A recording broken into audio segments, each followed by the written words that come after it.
Whether you're a one-person business or a company that has separate marketing and sales teams, it's important for any successful business to have criteria established for what makes a great marketing qualified lead and what makes a great sales qualified lead.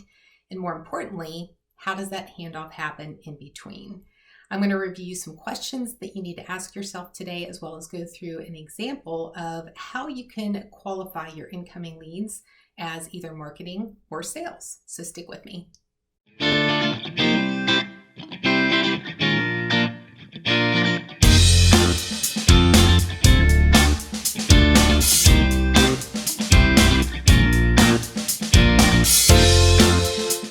Hi, I'm Vicki O'Neill, your Plateau to Grow marketer. I help entrepreneurs and small business owners who have plateaued in their business and really want to take their business to the next level, but either don't have the time, resources, or knowledge in how to market their brand and actually take it to that next level. So if this sounds like you are in the right place.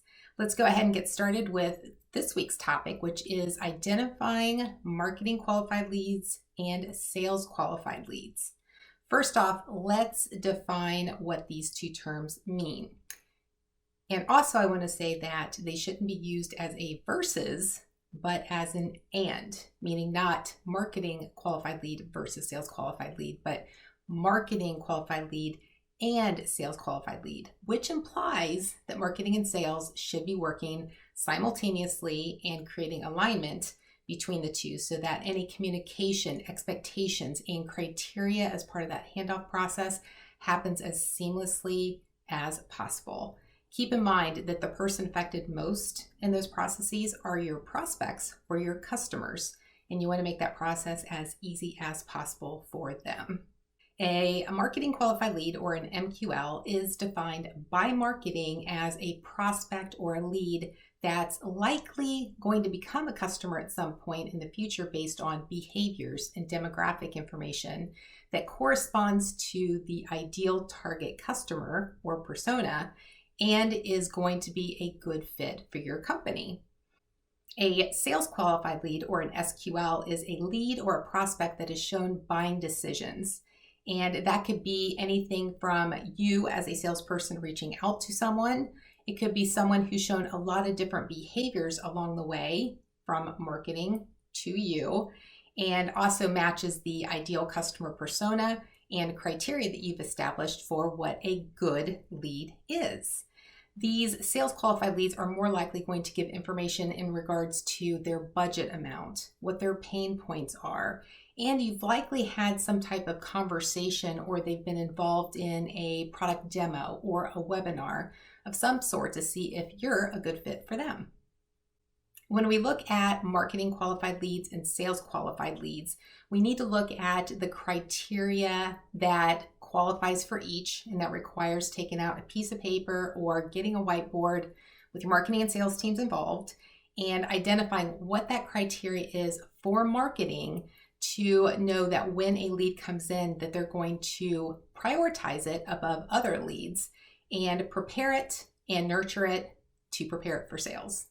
In order to best prepare your marketing and sales qualified leads, again, if you're a one-person business, this applies to you, and it can actually be an easier process because it's only you. If you're setting criteria for a marketing qualified lead, then you're going to know what that criteria is for a sales qualified lead as well. But I will say it's important for you to go through this process and just understand what those different criteria are. One, so that when or if you grow your business and start bringing on additional resources, they too will be on the same page as you. It also, number two, helps with the type of content that you're sharing with your prospects and your leads and helping you identify what those best call to actions are. They're going to help take them from this step in their process to the next step. Ultimately, you want to nurture that relationship and that process for them and help them navigate their way to saying yes to a final sale with you. Let's go ahead and take a look at a few slides and examples of what I'm talking about, just to kind of put a visual representation to this presentation. Also, you'll notice I'm using Canva, which, as you've heard me say before, and if you've been a subscriber to this channel, you've seen my Canva video. I'm a huge fan. One, because it's super easy to use, and two, it's free if you don't have the budget or the resources to use other tools. Even if you're someone like me who's not creative with designing things, Canva's super easy to use. I'll include a link in the description if you're interested in taking a look at that as well. You can do that via that link. Let's take a look at this visually. Here is an example of a very simplified version of how you can place your incoming leads based on where they are in their journey. So you'll see I have one scale here, fit, and another scale, interest. So how interested are they in your product or service? And then how much of a fit are they based on the criteria that you've established for a marketing and sales qualified lead? You'll notice I have 4 circles here, and each one representing a different spot on this chart.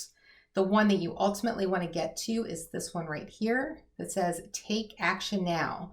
Those are leads that are a good fit and they're very interested in your solution or your product and service. The other ones that you want to look at or prioritize after that is this circle here that has nurture and educate. So this is the group of leads who's a great fit based on the criteria that you've established, but they're not quite ready yet because they don't know enough about your solution or you as a company to actually make that buying decision to say yes to you. So what you'll need to do here is help nurture and educate them along this path until they get to saying yes and taking action with you. Third list of priorities or third group of priorities are these where you may want to look at your products and services because this is a group of leads who are very interested in what you have to offer. Maybe you're the only one in the market that offers your unique set of solutions, and that's why they're there.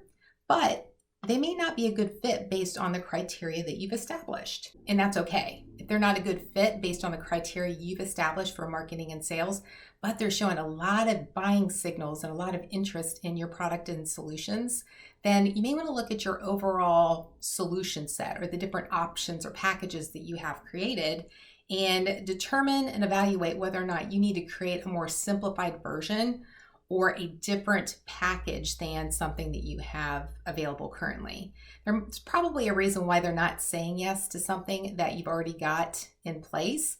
And if you are the only solution that they're either considering or the only solution available to them based on their needs and their pain points, then that might ultimately open up another revenue stream that you hadn't even planned on creating. So those are definitely worth taking a look at and analyzing and evaluating why they're in that particular bucket.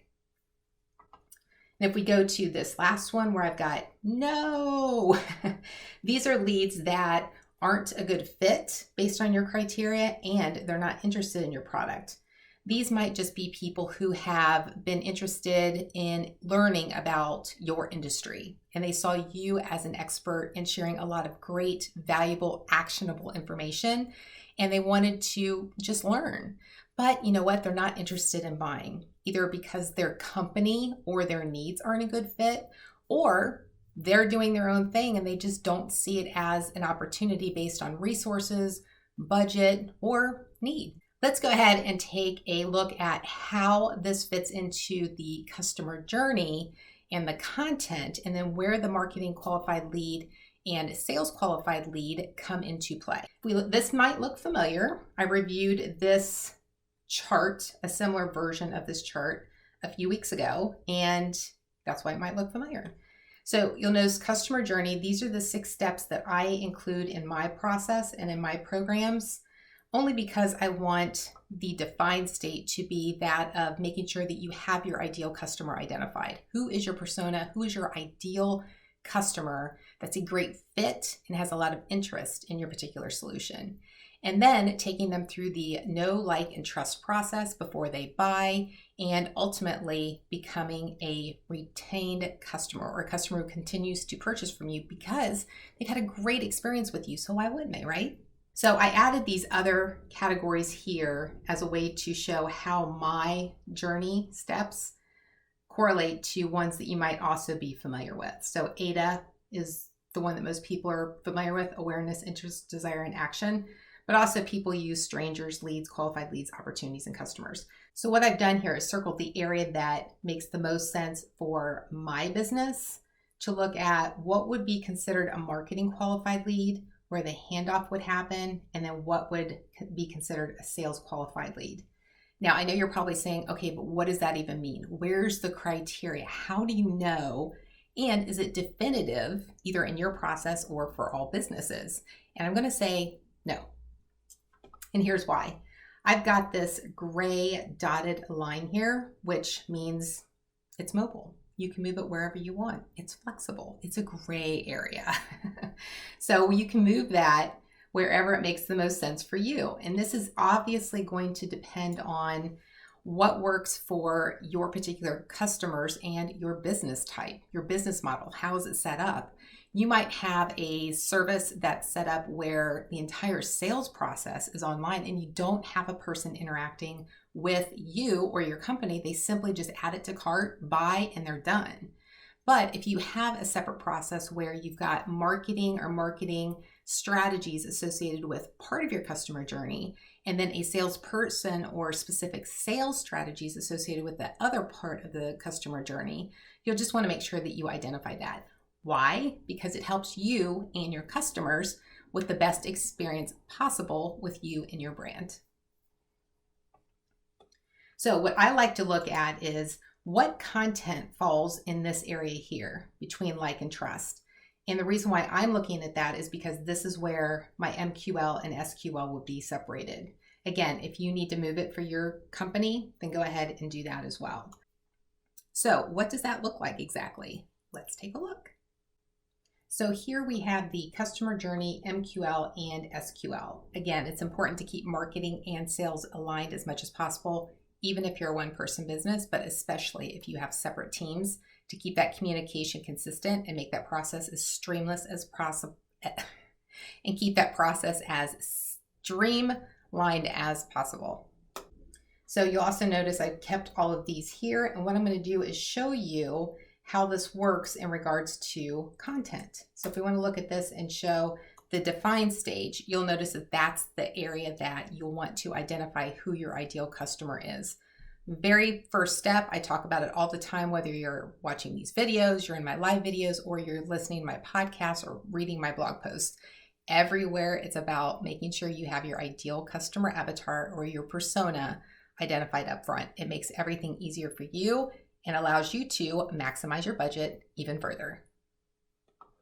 Then if we go to the know stage, and just really kind of blending these together, because again, we're looking at MQL and SQL and what type of content is going to be used along the way. So if we're looking at educating and creating awareness through the know and like stages, some possible content types that you'll want to take a look at are things like videos, blog posts, social media posts, infographics, quizzes, and those types of things that are going to help educate and create awareness for your brand and how you can help solve problems, but not necessarily actively requesting information like their email address or their name, because they do have to go through that process of knowing and liking you before they're going to trust you or buy from you. So now if we look at where the marketing qualified and sales qualified lead process will fall into content as an example, we'll look at nurturing and showing value along the way to help that transition between like and trust. So the types of products or initiatives that you want to look at are doing demos, hosting events, whether they're online or in person, because we're still in the middle of the COVID pandemic and we're still not having in-person events. So if you host those events online, you're still likely going to reach your audience and get attendees. In fact, you might get a broader audience than you expected having an in-person event. Look at hosting webinars, sharing testimonials of success stories with existing or past customers, and then also sharing tips and advice that can help your prospects and leads in that part of their journey understand how you can help with their particular pain point.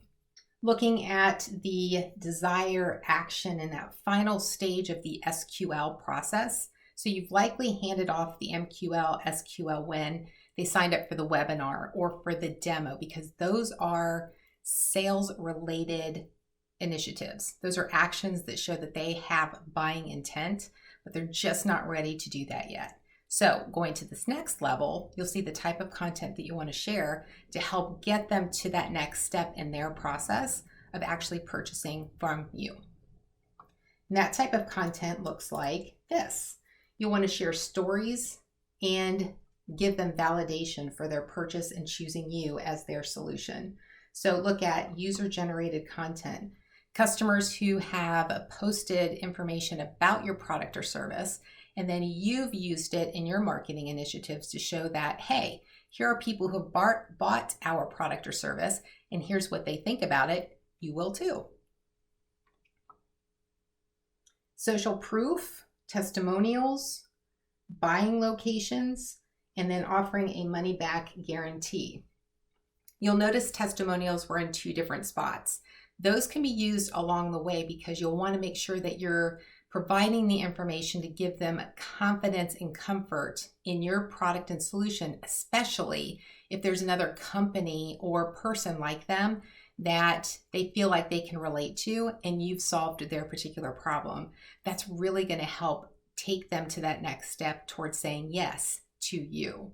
You'll also notice that I have buy locations. So what that means is if you do have physical locations, you'll want to look at the differences in the buying habits and just the demographics of those individuals. Do you need to do something different or provide different type of testimonials or different stories or different case studies depending on their different location? People who buy in New York are going to be different than people that buy in California, who are going to be different than people who buy in Europe. So you just need to understand your locations, your customers, and then provide the solutions and information that they need to help validate and give them those warm fuzzies that they've made the right decision. That's where your money back guarantee comes in, because if they know they're not satisfied with the product for whatever reason, then you're telling them, hey, that's okay. 100% money back guaranteed, no questions asked. Let's take a look at MQL and SQL qualifier examples. And this is really going to help bring it home. Once I've gone through the MQL and SQL qualifier examples, I'll review 6 questions that you'll want to ask yourself and literally write them down, give thoughtful answers, give them a lot of thought, because those answers are going to help you identify what criteria you need for marketing qualified leads and also sales qualified leads. Again, this works whether you're a one-person business or you have multiple people or bigger teams in your company as well. So let's go through those examples real quick. So with a marketing qualified lead, you look at what behaviors and demographics need to occur before someone becomes an MQL. What does that look like? Where are they located? What behaviors do you want to identify as an MQL? Has completed a non-buying decision form on your website and provided you with a piece of data to continue the relationship, like an email or a phone number. So this would be something like giving you their first name and their email address. And that helps you understand that, hey, I'm interested. I'm now in that like phase and I'm interested, but I'm still waiting to see if you're actually going to help me solve my particular problem. Examples would be documents that they download and subscriptions, like to your YouTube channel or to your podcast or to your blog, that don't require anything more than just their name and their email address. The sales qualified lead is what behaviors and demographics need to occur before someone becomes an SQL. Those are going to be behaviors that are more in depth. So they haven't just visited your website once, but they visited your website 5 different times. They've looked at different pages. They've participated in a webinar. They've asked for a one-on-one product demo. Can you see how that will be the difference between a marketing qualified lead where they're just kind of interested and maybe giving you their name and email address versus someone who's very engaged in what you have to offer and wants to just learn more information before they can actually say yes. They've completed a decision-based form on your website for a sales type product like a demo. So examples would be product demos, free trials. They contact you first with multi-level inquiries.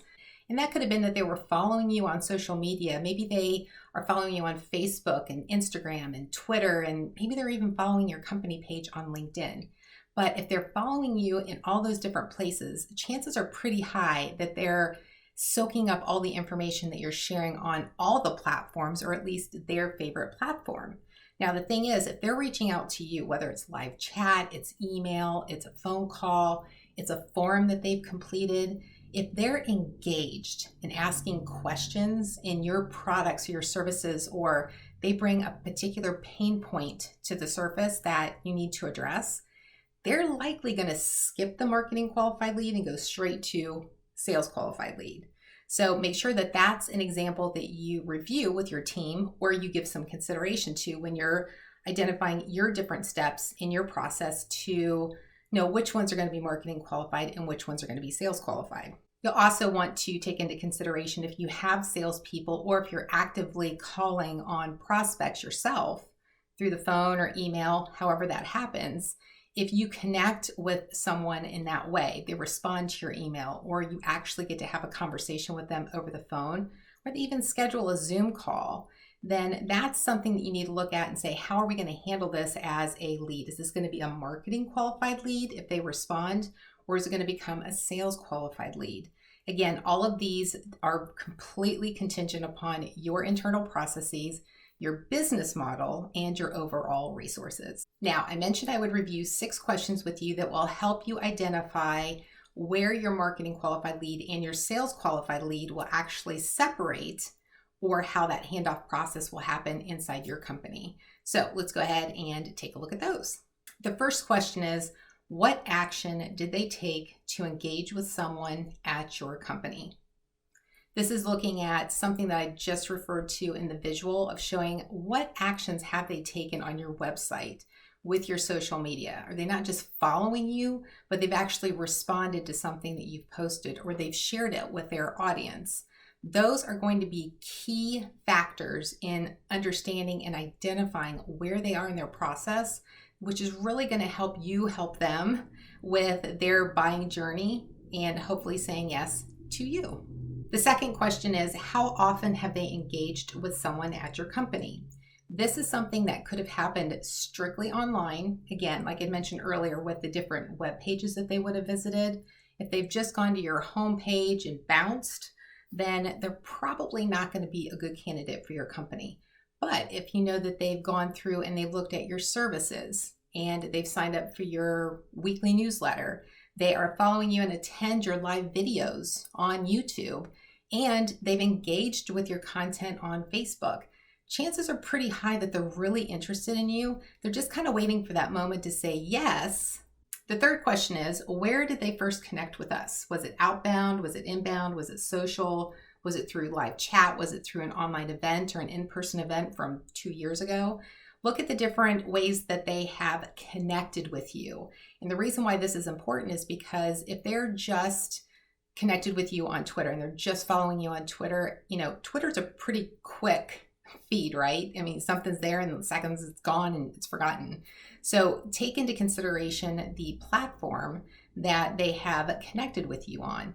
Give some meaning and some thought to that as well, because as you're going through not just the MQL and SQL process, you're also going to want to look at lead scoring, which is a completely different topic. I've already done a podcast episode on that, which I'll include in the description as well if you're interested in listening to that. The fourth question is, what content or event did they engage with? Was it a webinar? Was it a demo? Did they share or comment on a video, etc.? So look at the type of content. Was it just a tweet that they retweeted because they thought it was really cool, or they liked a quote that you shared on Twitter? Or was it a live video that was only available to a private group on Facebook? Okay, can you see the difference between the value of their time in attending to either one of those online marketing initiatives? Taking that into consideration will help you as well identify what criteria needs to be established for marketing, what criteria needs to be established for sales. And again, that's going to be completely contingent upon your internal processes and your overall business objectives, goals, and resources. The fifth question is, what questions were they asking? Stage of the problem solving that they were in. What type of questions were they asking? Even if you reached out to them initially and it was a complete cold call, if they were asking questions, were they just more or less like high-level questions like, how long have you been in business? Where are you located? How much do you cost? If they're not asking questions relating to any type of pain points, they might just be questions that they're asking just to be nice. Or they could be asking more in-depth questions to better understand who you are, what the solutions are, and how you can help them. The sixth question is, who is the person connecting with us? What level are they? The decision maker? Are they just curious? This could be somebody who, like I'd mentioned earlier as well, is just completely new to an industry and they just want to soak up as much information as possible so that they can understand what their choices are, who the players are, and what options that they might have when the need arises. So understand if the person that you're connecting to is just curious, they're actually a decision maker, if there's someone who's actually going to be using your product or service, if you have something that you're actually going to use. Understand who that person is so that when you're having those conversations, it can be more engaging and more insightful for both you and them.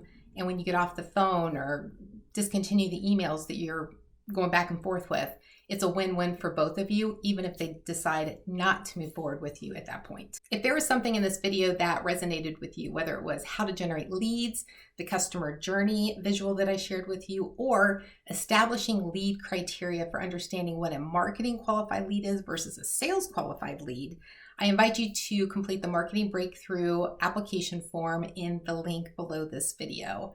During this 60-minute free phone call, we are 100% focused on you and achieving goals that you want to achieve during this 1 hour.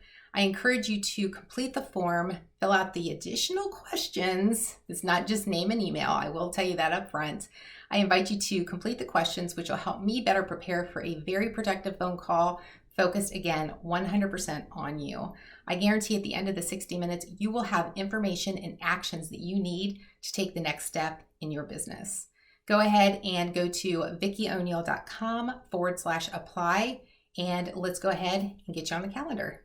Thank you so much for being here today. I appreciate you. I appreciate your time. And if you're a subscriber, thank you so much for returning and watching my videos. If you're not a subscriber, here's the opportunity to hit that subscribe button now and the bell notification. Thank you so much for being here. And until next time, make today great.